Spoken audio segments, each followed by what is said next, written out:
Hi, Embracing Only podcast family. This is Archita. We are introducing impact moments, actionable insights that highlight the best and powerful learning moments and wisdom from our past episodes of incredible guests. In this highlight reel, you'll hear leadership lessons from a combat veteran, taking action to be anti-racist, mastering workplace negotiations, leveraging your uniqueness for success. We'll take a topic and break it down in a short, snappy episode. So click on the link in the show notes to continue listening to these impact moments with our amazing guests.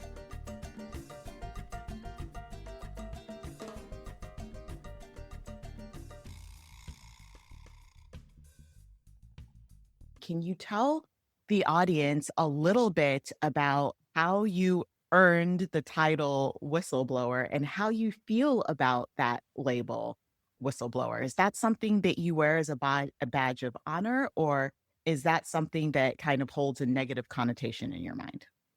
Yeah, that's a great question. That's a common question that I get. And unfortunately, the term whistleblower has a certain stigma that's carried with it. But I personally am not offended if someone refers to me as a whistleblower, because that would be correct. So I'm certainly proud of that, because to me, whistleblowing is really about having the courage to do what is right. And so that's not a dishonorable thing to do. It's actually an honorable thing to do. And also just the legacy of where did whistleblowing come from? I mean, it dates back to the foundings of our country, 1777. And a lot of people actually don't even know that the first whistleblowers in the United States were actually in the Navy. So whistleblowing actually has a sea service heritage in terms of making sure that we don't have abusive power, and to make sure that regardless of your rank and status, that you're not going to use that power to then abuse and harm other people.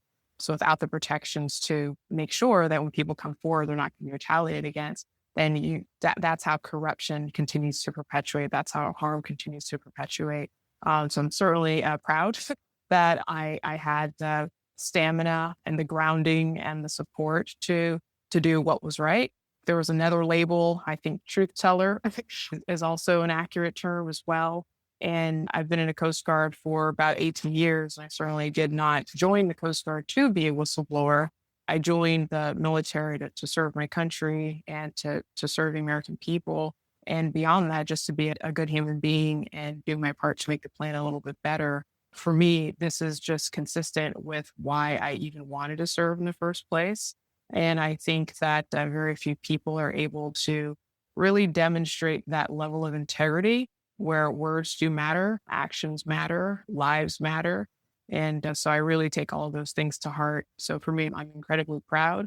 And I certainly have a lot of bumps and bruises along the way, but it's been a journey. And thank you for elaborating a little bit more in my bio as well, with different degrees and experience that I have.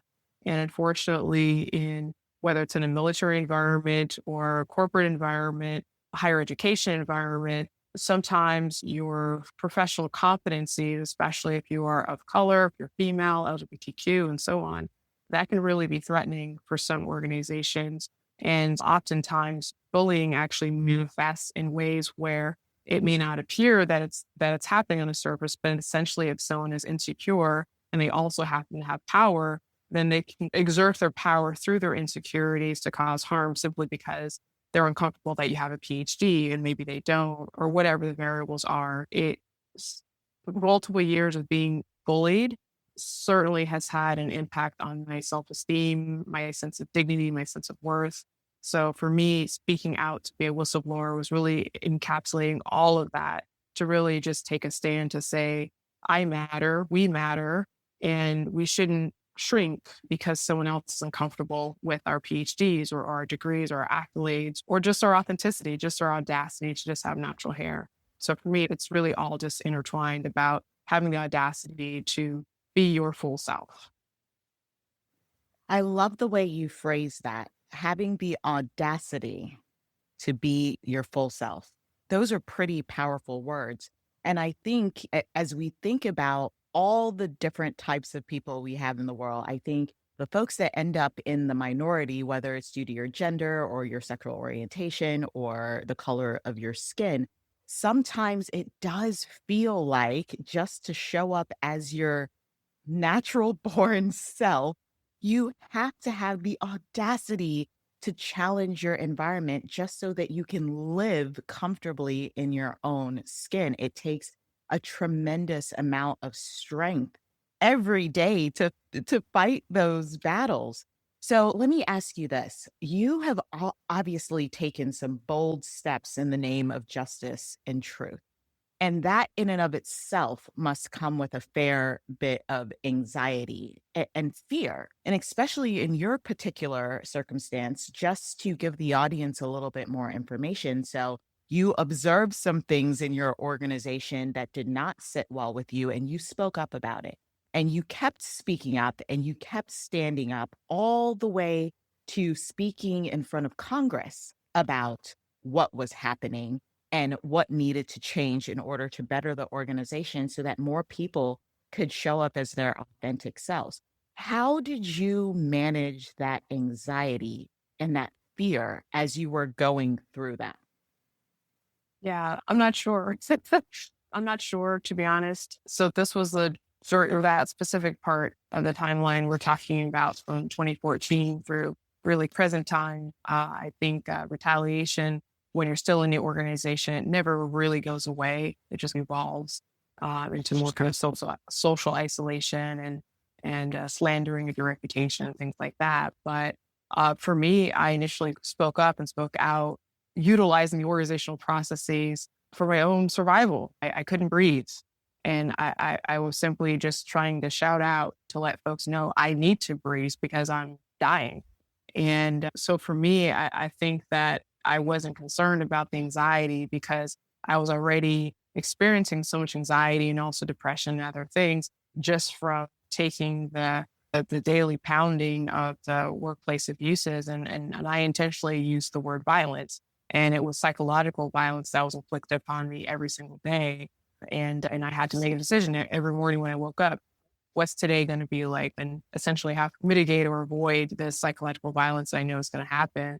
So for me, once I got to a position where I knew that I wasn't only speaking for my own survival, I wanted to also speak out to address the system itself, to address why is this same system harming so many people, yet the same system is also protecting and promoting other people, namely perpetrators, and kind of tapping into my systems engineering and just who I am as a human being.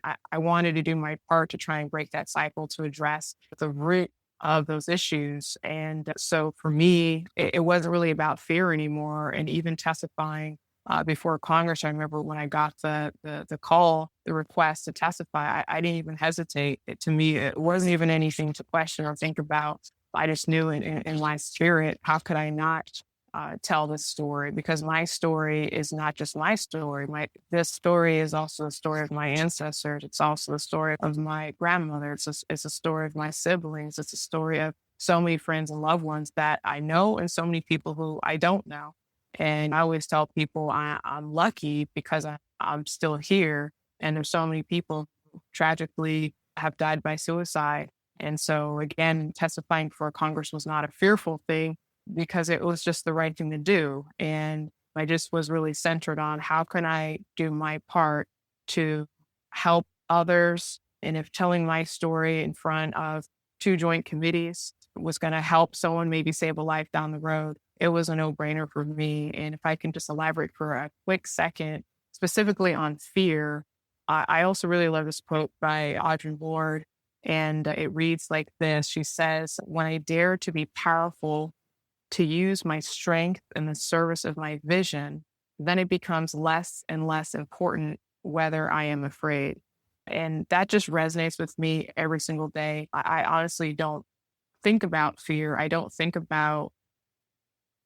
give fear that much power in my life. I just feel tremendously blessed and lucky. I have air in my lungs, and I'm going to use that air in my lungs to keep vocalizing my story because, again, it's not only my story, it's a story of so many other people.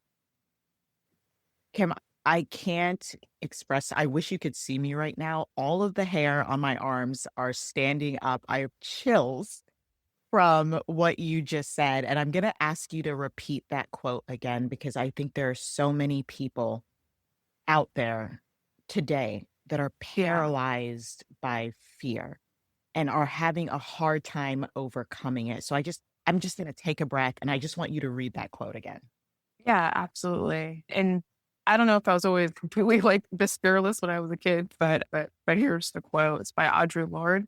And she says, "When I dare to be powerful, to use my strength in the service of my vision, then it becomes less and less important whether I am afraid." Just beautiful. I feel like I'm going to put it on a sticky note and attach it to my computer so I can look at it every day, because I think the fear of doing whatever, not only were you going personally having this mental beatdown, but you had the wherewithal in the midst of that to say, not only am I going to stand up for myself, but I'm going to stand up for everyone else around me that may be too afraid to do it for themselves. And this trend of standing up and doing the right thing is lined in your story. There's so many examples of that I just feel like is so incredible, because sometimes, myself included, we get so paralyzed by our own fear that we lose sight of the fact that we could be the change that we want to see in the world. Absolutely. Things that we struggle with, we have the power to change it if we're only willing to look past that fear and focus on your vision. Focus on the vision helps you get over the fear. I just love that.